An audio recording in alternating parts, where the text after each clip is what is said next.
Afternoon, everyone. How, how are y'all? Good. My name's Alicia. I'm the dietitian. Just to clear up a couple things, I am not an RN. I am an RD. I am also at UT Southwestern Medical Center in Dallas, Texas now. I mumble, so this is good. All right. So, and please, this is quite more formal than I actually anticipated. So please, feel free to raise your hand, as we kind of go. I already have. Let me just tell you a little bit about myself. I've been a dietitian for 19 years. The past 14, I've been working with patients with cancer. I'm now also working with ALS and MSA and some of the more interesting neurological diseases. And then I just kind of see a little bit of everything as well. And I also teach future dietitians. So the last year has been very interesting. I have, how many of y'all were here a couple years ago? It was a great lecture, wasn't it? Yeah. All right. So I'm very thankful that you've asked me back and very flattered. So I've had some people that went ahead and got some questions to me ahead of time. So I thought I would kind of start with those, if that's okay with you. I will spend time just kind of touching on just overall general diet. And then just, if there's something I don't know, I will write it down and then we can see how we can get that information to you later. So, all right. All right, here we go. So, one of the questions, what are the best foods to support the liver and what are foods besides fat, salt, and liver to avoid? Liquor. All right. So, yeah, I don't like liver myself, but what, liver? I think there's room for everything, honestly, but I really think that, when I think about PBC, when I think about what all is going on, one thing that if you ever Google it all, but, the thing that comes again and again, the thing I think about, one thing is salt. If you're holding onto any kind of fluid, of course, salt's going to really make that even more enhanced. So you do want to watch foods high in salt. And so does anyone know which foods those are? Processed foods. There's our big winner right there. So anything in a bag almost. So, if you think about, the chip aisle, if you think about processed meats, especially like those really good ones like pastrami and pepperoni and those that are processed in that way are going to be high in salt. You also have to think about frozen meats too, because a lot of those frozen meats actually are injected with maybe a sodium phosphate. And so that's kind of a hidden salt. So if you're really wanting to make an extra effort, it's probably a better idea to choose fresh. And then also ask questions about, has this been frozen before? Was there any kind of preparation that was injected to the meat? Because that seems to be a very popular way for preservatives. So you have to be a label reader. You have to do your due diligence. So things that are, have one ingredient, like broccoli, of course, in the frozen food section, those are okay. But you do want to watch those carby foods, the pretzels, the chips. Yeah. And you have to look at serving sizes too. They're doing better with the labeling laws, but you always have to be conscious of, if you do have something out of a bag or a carton or container, what that actual nutrition label reflects. So it may be, it's 50 milligrams of sodium, but that may be for like 4 crackers or whatever. And who eats 4 crackers? Maybe me, but that's, but that's it. So that's the first thing is, you have to watch the salt. You do want to watch, where'd my question go? You do need to watch the fat too. Sometimes foods high in fat are not tolerated. Some people have, not to be graphic, but have GI distress, and the fat doesn't stay around and it goes out through our bowels. So sometimes a higher fat diet will exacerbate that and make that worse. So a lower fat diet, so that is, of course, avoiding those fried foods, the higher fat meats. Cheese, unfortunately, is a higher fat food. I know, I love cheese, but Cabot's makes a nicer low-fat cheese if you're looking, or, a lot of times the stick cheeses like the mozzarella are made with part skim, and that would be something. Of course, those are also high in salt too. As far as the, I'm not, when it says liver, I'm not quite sure. It is liquor. Yeah, but this is a V. So, but liquor. So we'll move straight to alcohol. So that actually is probably a question. I'm going to boot it back to your physician. As far as like an overall recommendation, if you don't drink, don't start. Really, alcohol sometimes makes us feel good, but it really doesn't make our body feel good. So, of course, it filters through the liver. So that's something that you do want to talk to your physician with, because your physician probably knows a little bit more about how your liver is working than I do. It does say that some people can tolerate a little bit of alcohol, but that's something that I would boot back to your physician as far as liquor, and we'll include wine and beer in that. All right. So next question is more fun. So what about the keto diet? So when you hear keto diet, what does that mean to you? Yeah. Okay, acid. What anyone else? High fat. Okay, so yeah, the ketogenic diet is really interesting, and it's getting a whole lot of press right now. One, for weight loss. It's always been around since the 20s for treatment of epilepsy. And now they're starting to look at it for MS, and they're looking, for arthritis, and there's nothing specific to PBC. For the ketogenic diet to work, you actually have to decrease your intake of carbohydrate, and the true ketogenic diet is usually 3-to-1 or 4-to-1, meaning 4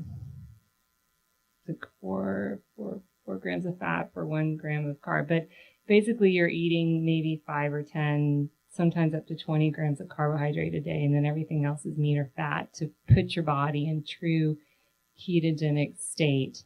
It can cause constipation. If your liver is not processing fat as well, that's probably going to be a very hard diet to be on. When I think about the research and the actual true studies on ketogenic diet, I think compliance in adults is very low. Does anyone know why? Well, yeah, they miss carbs. Yeah, carbs are good. No, and also, it's hard to stay on it. It really is. They did, the one particular diet I can think of is they had, 27, cancer patients. Actually, they put on a ketogenic diet, and actually only 11 finished the 6-week trial, and then 4 finished after that. Yes, ma'am.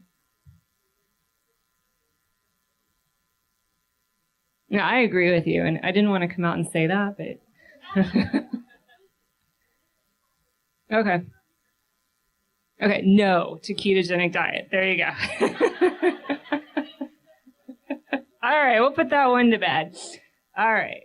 So this one's another one, basics on what to avoid and how to improve eating and drinking habits. I'm going to put that one off to the side for a little bit because I want to talk a little bit more. Is it harmful? How harmful is 3 to 4 diet sodas per week, artificial sweeteners, and stevia? Yeah, that one's a really interesting one because if you think about, so artificial sweeteners are sucralose, aspartame, what's the blue one? No, saccharin. There's pink, blue, green, and yellow. We'll call them those. And I think if you really dig down into the data, they actually have a lot. Stevia has the least amount of research because it was kind of fast-tracked through the FDA. The blue and the pink have the most amount of research, and then the yellow is right behind it. And if you really dig down into it, the crazy stuff from the 70s is not something that we could actually replicate as an adult human being. So I honestly think, and when you look at the research, up to 4 servings of artificial sweeteners a day is safe. So if you're doing 3 or 4 a week, that's fine too. Of course, I do have to put my dietitian hat on and say, make sure you're drinking plenty of water and that you're well hydrated. I may be a different dietitian. I really find everything fits, and I really like Coke Zero. And so I find that I drink it every now and then, and it's fine. I really don't see the harm in it. I don't really see the harm in caffeine in moderation. So just based on the research that we have, and every time something comes out on coffee, it's good. So how can we lose? So I think that's fine in moderation. 3 or 4 times a week is very, very little to me as far as, if you're drinking a 12 pack every 2 days, then we might want to talk about some other things that you could do. But I don't think that that's, and then I guess my other question is, how big are these sodas? Is it like the racetrack 64 or is it like a can? A can, yeah, a 12-ounce can. I think that's fine. All right. Gluten-free foods. What is the relationship with PBC? That's really interesting because it's also, celiac disease is another autoimmune disease, and there is a slight relationship between the two. Now, if you avoided gluten foods, would that make your diet any better? I don't know. It's some people have found that they're actually gluten intolerant, even though they don't test positively for celiac disease. So if you find that foods that contain gluten are bothering you and you wanted to eliminate them from your diet as a trial and see if that made things better, then you can do so. But as far as it helping PBC, I don't see that relationship. Yes, ma'am. Fire away. All right.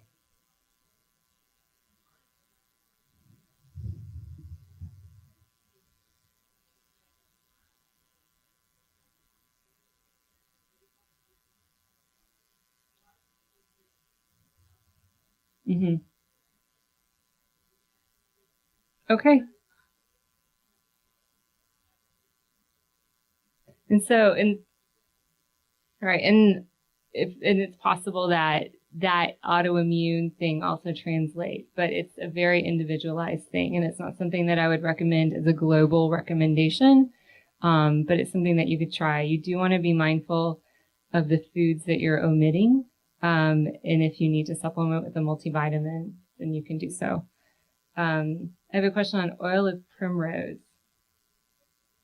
Who wants to tell me about that? Okay. Yeah. So I should have been here earlier to get that. Okay. Okay. Right. And that's what I understand is that it can be used for eczema. But as far as taking it orally, I probably wouldn't. It also is a long chain fatty acid, which if you're having some difficulty processing fats through your liver, then that's a fat that will be more difficult for your liver to use. We've talked about food restrictions. We'll talk about helpful foods in a minute.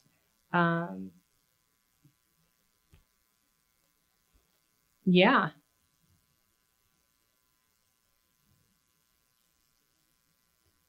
So the question was, what is the recommendation for a daily sodium intake? And so I have to go along with the overall recommendations for all Americans, which I'm glad you're all sitting down because it's about 1,500 to 2,000 milligrams.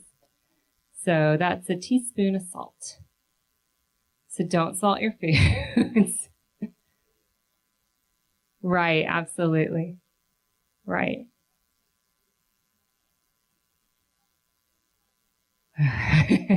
So do you eat fast food?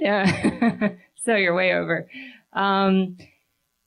Let's see. So, and what's interesting about those restrictions is that those are actually lower than previous. It used to be that the recommendations for overall Americans are 3 to 4 grams or 3 to 4,000 milligrams. And if you eat fast food or eat processed foods in your diet, you can easily exceed that.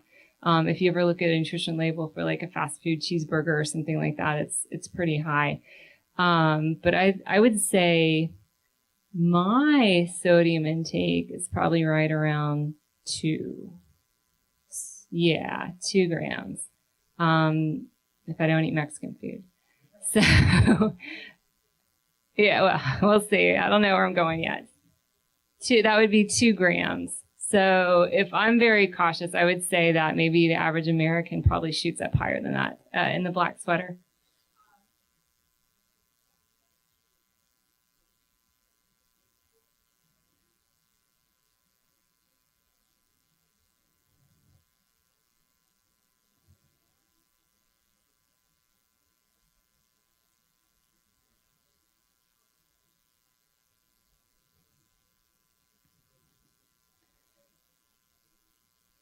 I would say if you use it as a garnish and you're eating overall healthy for most of the time, then I think you're fine. I wouldn't worry about that. And hold on, in the back, and then I'll go over here.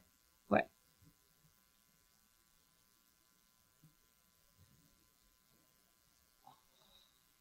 Oh.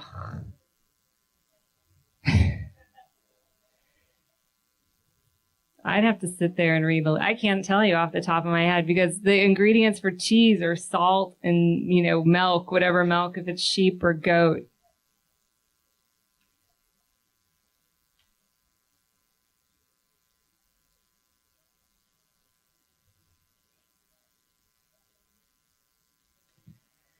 Oh, it's probably a lot higher than what if you got a chicken and roasted it.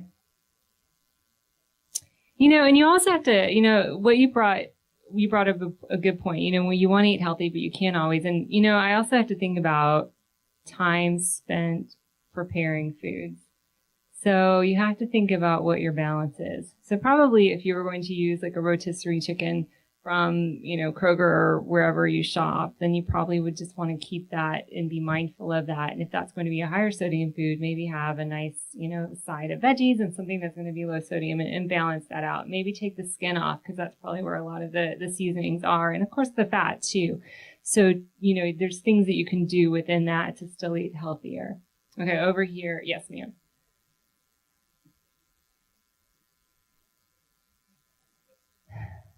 Is what? This is where I need a computer. Let's see. So I'll take this time to tell you what I do. I look and I record my food in my FitnessPal because I like to show my patients what I eat, but I also like to keep track of what I eat. So we'll ask my FitnessPal what they think as far as sodium.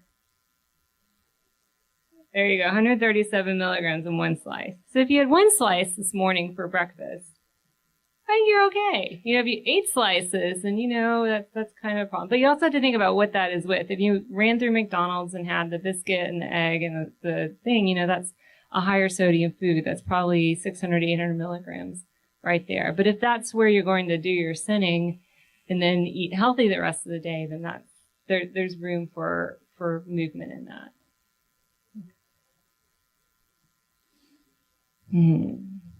You're asking me questions. I don't have my little. Yeah, turkey bacon might be a better choice. It's less fat. You're gonna have to read the label because the thing is, there's all sorts of different kinds of bacon. Yeah.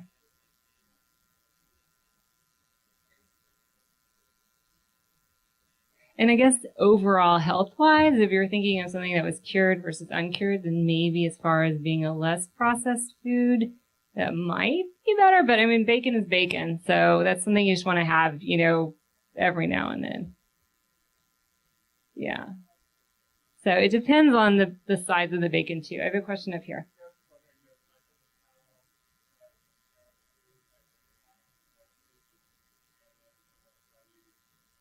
No, but we need to come up with an app like that. Mm-hmm.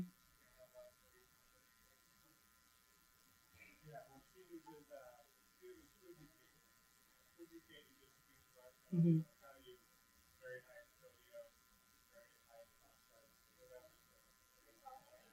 So that Fuji Kate, F.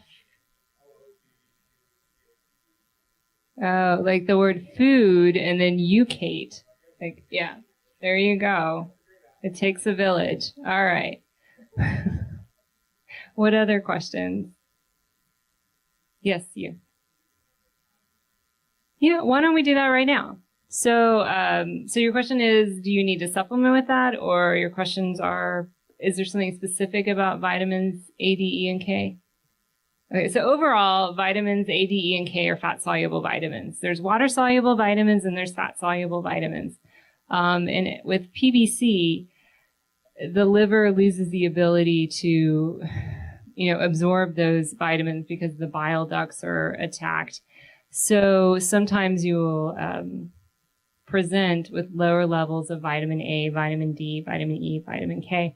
The literature shows that most people are not as deficient in vitamin E or vitamin K as they are in vitamin D and what's left? A. Vitamin K and vitamin E, not so much. Vitamin A, vitamin D more so. So the recommendation for supplementing of vitamin D, and it really depends on your level. So if you've had your levels checked, if you're very low, then a lot of times they'll recommend for you to do a dose of 50,000 international units of vitamin D for a short amount of time, and then they'll recheck and see where you are.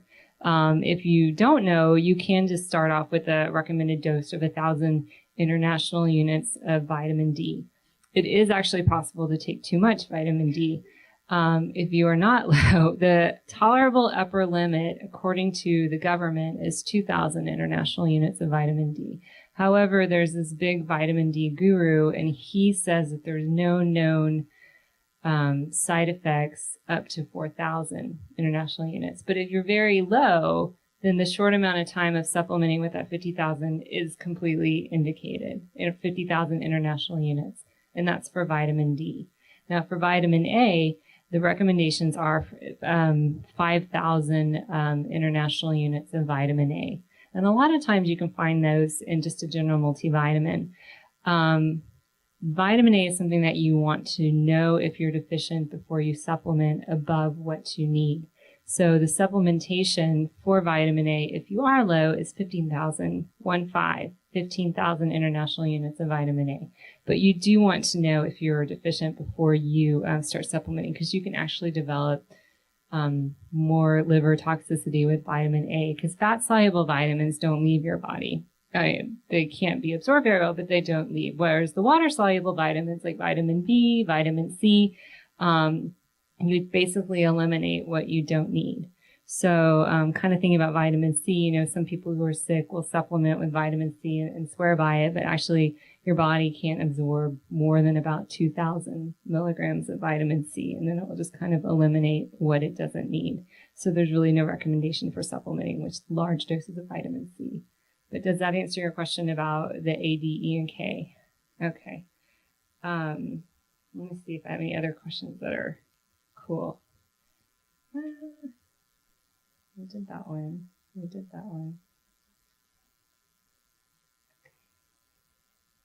We did that one. Go for it.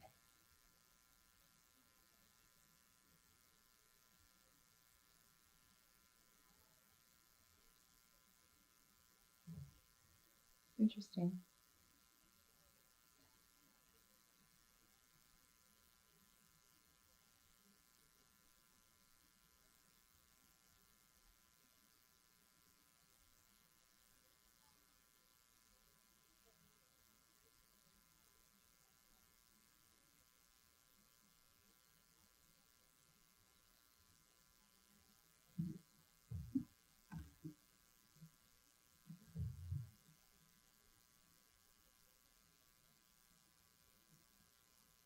I gotcha.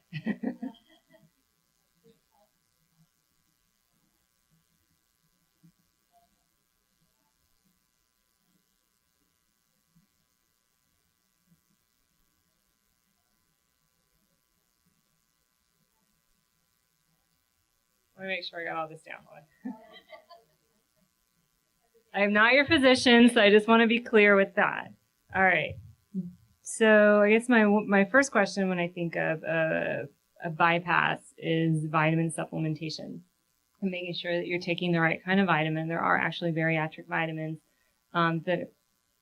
so that would be my first thing. When I think of fatty liver, I think of carbohydrates.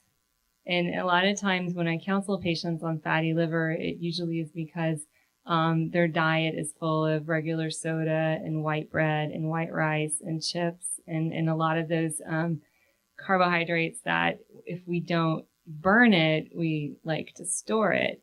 And a lot of times we'll store it, in our liver and in our thighs. So that would be the thing that I would think of next, is thinking of what kind of carbohydrates you're getting from your diet and can we make sure that they're complex. And so complex carbohydrates, does anyone know what that is? Let's share. What's a complex carb? Okay. Okay. So things that are going to work for you. So, right, beans and rice, oatmeal, whole grains, like brown rice, whole wheat pasta, those that have natural antioxidants that are not going to be so free with the storage. So, fruit in moderation. If you drink any kind of sugar sweetened beverages, that would be something that I would not do anymore. And that includes juice.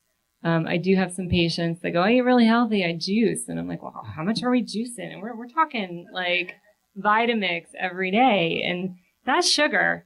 So, I mean, I would rather my patients eat their veggies and eat their fruits rather than blending it up. So, but, everyone's a little bit different too. And there's different reasons, but that would be the next thing that I would think of is making sure that you're getting the right kinds of carbs. Yes. Mm-hmm. Okay.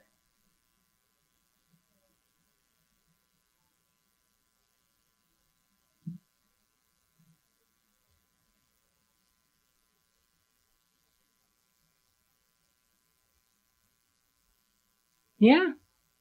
Yeah, I would say so. A lot of the vegetarian sources of protein do have carbohydrate. If you think about beans, for example, and carbohydrates start to digest in the mouth. So, and they are usually, unless they're like deep fried tofu, which is awesome, usually lower in fat. And so when you think about what digests the easiest, carbs digest first.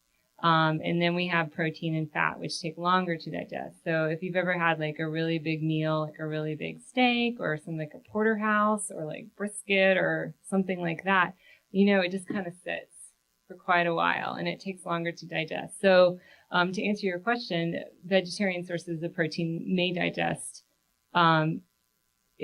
because they are lower fat and because they have carbohydrates.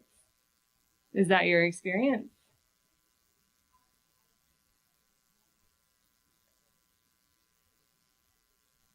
Mm-hmm.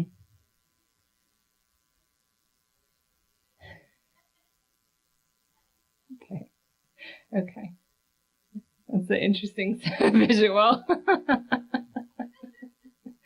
right. One of the questions that was sent to me, Kathy sent me like kind of a list of things that were coming up on social media. And one of the things was green tea supplements. Have y'all read anything about that or? Yes, the pills. I wouldn't recommend that because that actually could make your liver not feel very good and it could be more harmful. I think if you wanted to do green tea as a beverage, that would be a nice antioxidant, but I would not take any pills or powders or potions in the form of green tea. There was actually something that came across just recently in April. Yeah, 2017. This is actually in Canada, but they updated a warning about potential liver toxicity from green tea extract. So if that's something that you're choosing right now, or, if you also want to look at if you're doing any shakes, any smoothies, any things that you buy that have different stuff in them, you probably want to read the label and make sure that that's not something that's in there. So what else? Yes, sir.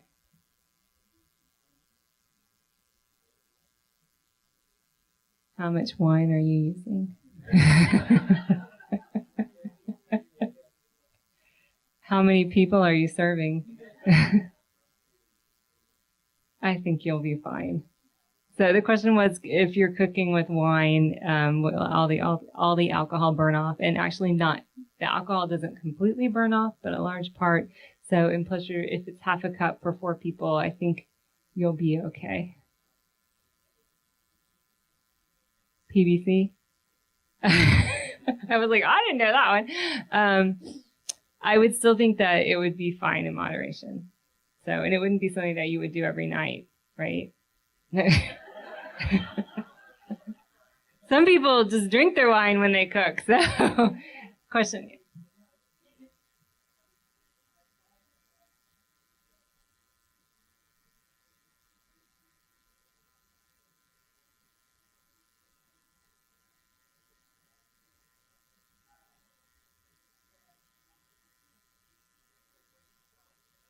Mm-hmm.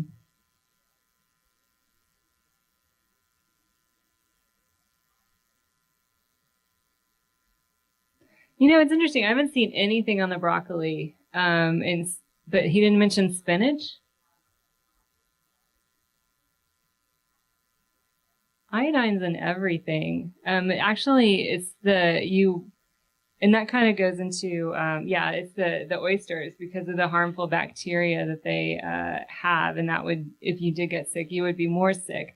But as far as the iodine, I'm not aware of anything that you need to be. You know, it's interesting he only picked on broccoli because there's lots of other food, like spinach is, you know, a great source of iodine, but he didn't mention that.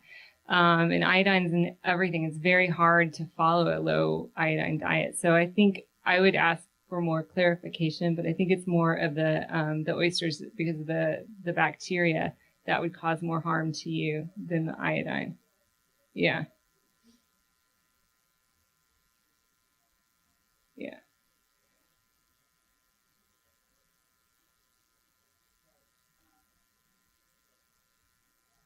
With what?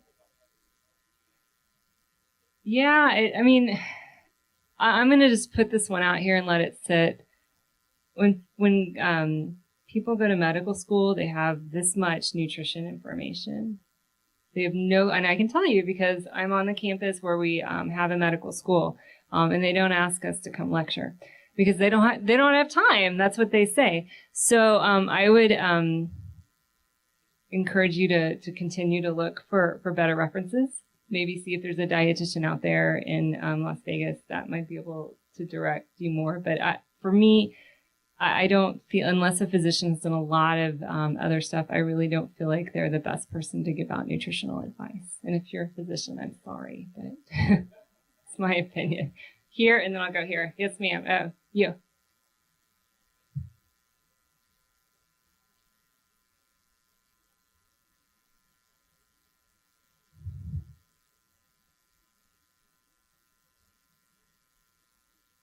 Hmm. Is that all the time, or is it some of the time? Is it related to something else?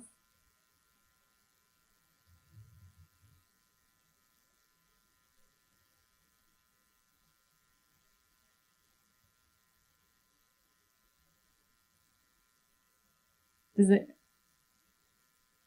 Does anyone else experience that? Oh yeah. All right. It just. Have y'all found something that works for you? Caffeine? Okay. Anyone else? Go ahead.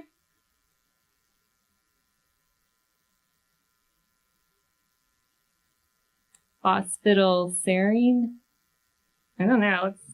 As far as diet wise, you know, when I think about autoimmune disease, I immediately go to anti-inflammatory diet, which is kind of the buzzword right now.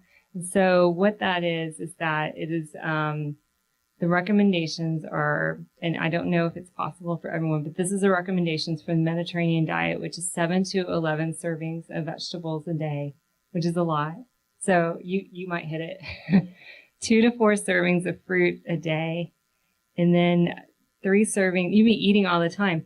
3 servings of whole grains. And then as you go up, and if you can visualize a triangle, because that's kind of how they have it. So the base of it is your veggies. And so, and if we translate that to overall healthy diet, you know, maybe even 5 servings of fruits and vegetables a day might hit that very base. Choosing only whole grains, which would be the one that you go up next. And the next one would be, now we got fruit down here with veggies, whole grains. Yeah, and it would be watching your intake of red meat and maybe doing that maybe once or twice a week, if maybe less. And red meat is actually anything with 4 legs. So that is cow, pig, goat, lamb, venison, bison. I think I've hit them all. Elk. 4 legs. Yeah, you're kind of going out. A squirrel. All right. We are in Texas, so. All right. So I would keep that to a minimum, and I would choose more fish. And then if we think about what also is anti-inflammatory, that would be the foods that are higher in omega-3. So that might be something that you could try, and that would be, of course, salmon, which we know, cod, mackerel, walnuts, chia, which is like the hot food right now. And then, as far as dairy, that's going to be up to you if you feel like that may benefit you or not. That's not really on the triangle wines at the top, but that's your choice. Yes. Okay.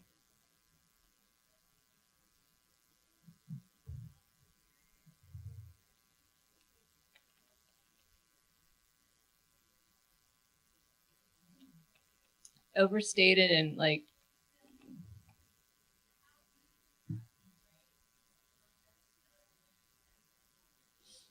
so whole grains, as we kind of talked about, it would be something that's less refined. So if we took white bread and whole wheat bread has the whole kernel still left in there. So you have the germ, you have the vitamin E, you have the fiber, you have all of that wonderful goodness. White bread, all of that has been stripped, and they may have added some stuff back, but it's still not the same, and it's more processed and more refined. So whole grain would be the whole wheat bread, the whole wheat pasta, the brown rice. And then we have our more exotic ones like quinoa, which is fun, teff, which is the latest one, buckwheat, amaranth, arrowroot, some things like that. But I want to make a caveat that we're all probably at different places. And so sometimes we can't eat whole grains. So, say for example, someone was having a lot of diarrhea, because we're going to be blunt, right? Whole grains would probably not be your friend at that moment.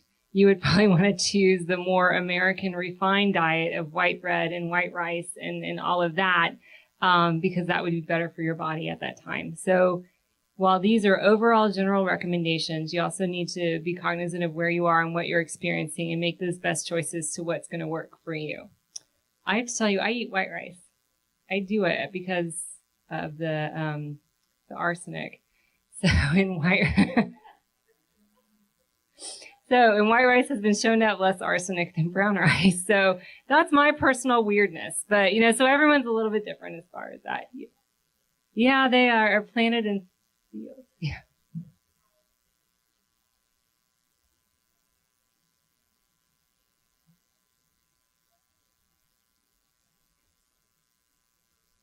The first ingredient needs to be whole wheat. So if it's enriched, that means they've added stuff back to it. So the whole wheat regular has the natural B vitamins as well.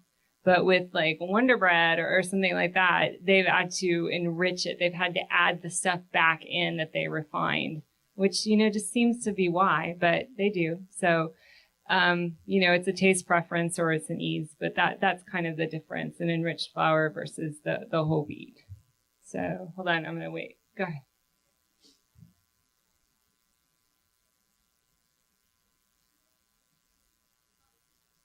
Uh-huh.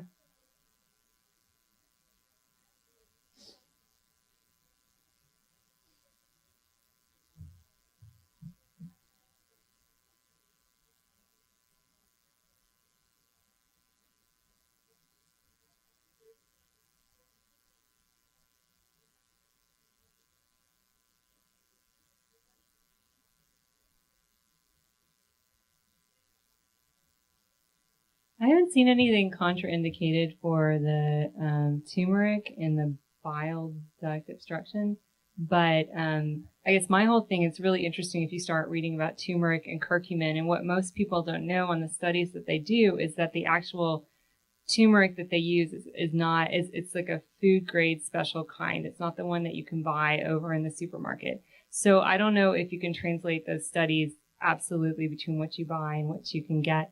As far as safely taking it, I don't know. I mean, that's one of those things that I see. There's some studies that say, yes, it's a good thing. And there's some studies that say, no, it's really contraindicated and actually competes with the certain cycle of CYP 450A, which is the same cycle that a lot of other medications use.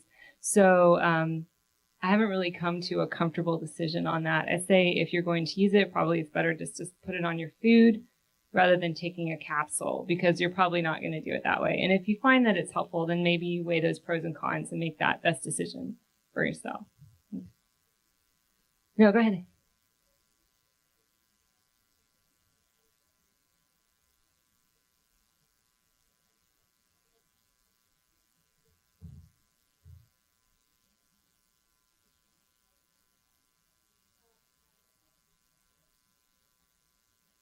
So does flaxseed.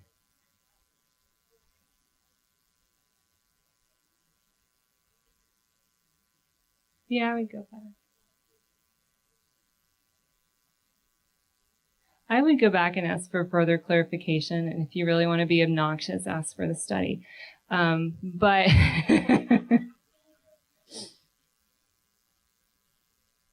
I think I always go for food first, honestly, because if you don't know, I'm telling you now that supplements are not regulated by the government. There was an act that was passed in 1994 where they said that we don't really want to regulate them. So if you don't know, stevia actually came into the United States first under this act of supplements, and it was only considered a supplement for a while, and then they fast-tracked it through to make it more of a sweetener.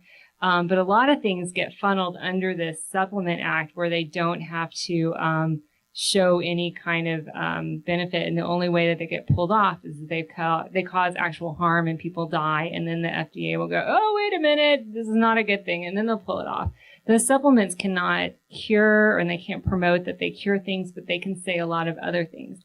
And they can also have a lot of other things in them that you may not know. And a lot of them have shown to have arsenic and lead and other contaminations.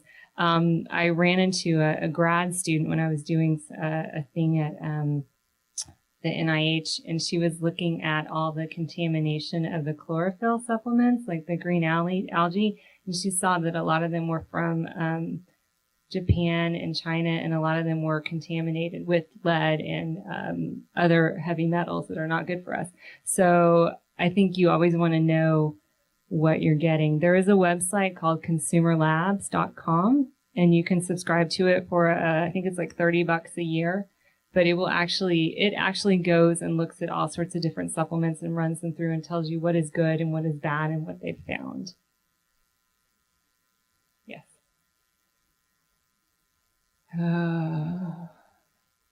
I don't like collagen. To me, it's a junk protein.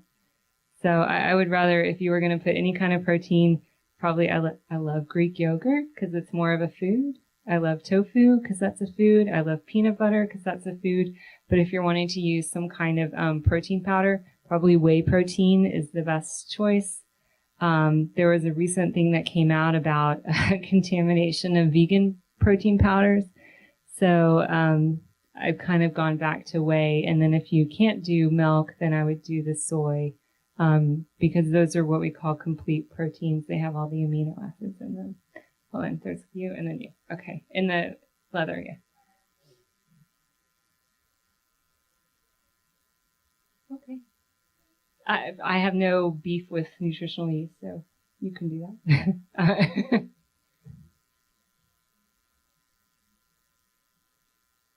Like vitamin D and like calcium and things like that, or?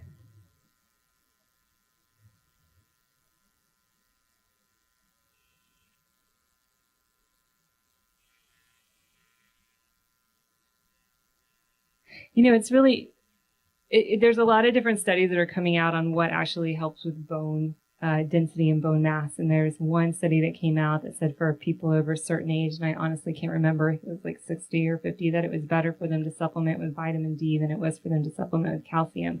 What I've seen lately come out from a lot of physicians' offices, they're really trying to get their patients to do more calcium by their diet rather than by supplementation.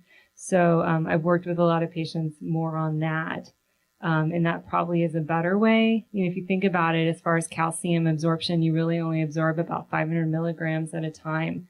So it's recommended that if you're supposed to take 1,000, that you space it out throughout the day. But then another study said that most people forget when they do that. So it's better for them just to take 1,000 in the morning and call it good, and then they just got something. But I think it's probably, if you can, try and get it from your diet. And then if you can't, then you would supplement with calcium. Yeah, broccoli. So foods high in calcium, of course, all our dairy products, which would be milk, which 8-ounce glass of milk is about 300 milligrams of calcium.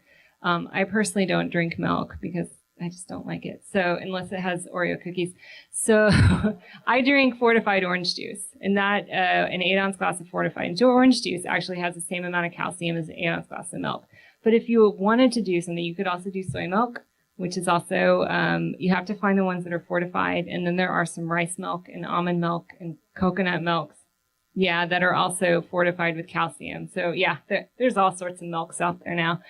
So you can read those and look for that. So the dairy products, and then cheese and yogurt also are good sources of calcium. But if you didn't want to do those, then the next thing would be your dark green leafies. So, and your broccoli and your spinach. Actually, oranges have about 50 milligrams of calcium per serving. But unfortunately or fortunately, dairy products are the big bad, or the most awesome ones as far as containing calcium. Yes. Oh, wait, what? Oh my gosh, it's already 4. Well, it better be a good question then. Yes, ma'am.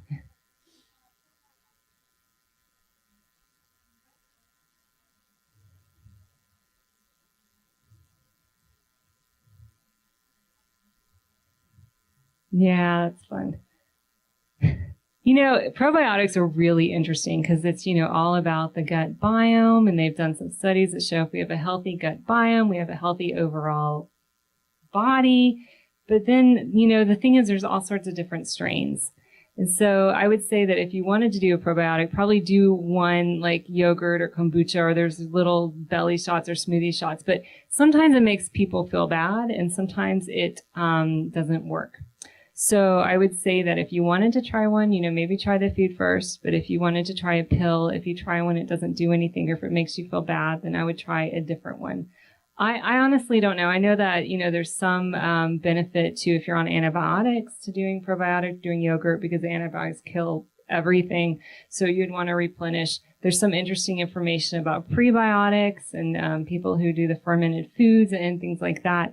I would say just, do your due diligence, try it. But, for some of my patients, it causes like really bad cramping and diarrhea. So, and that's that strain. So if they still wanted to do it, then I would say try a different one. And there's lots of different ones on the market.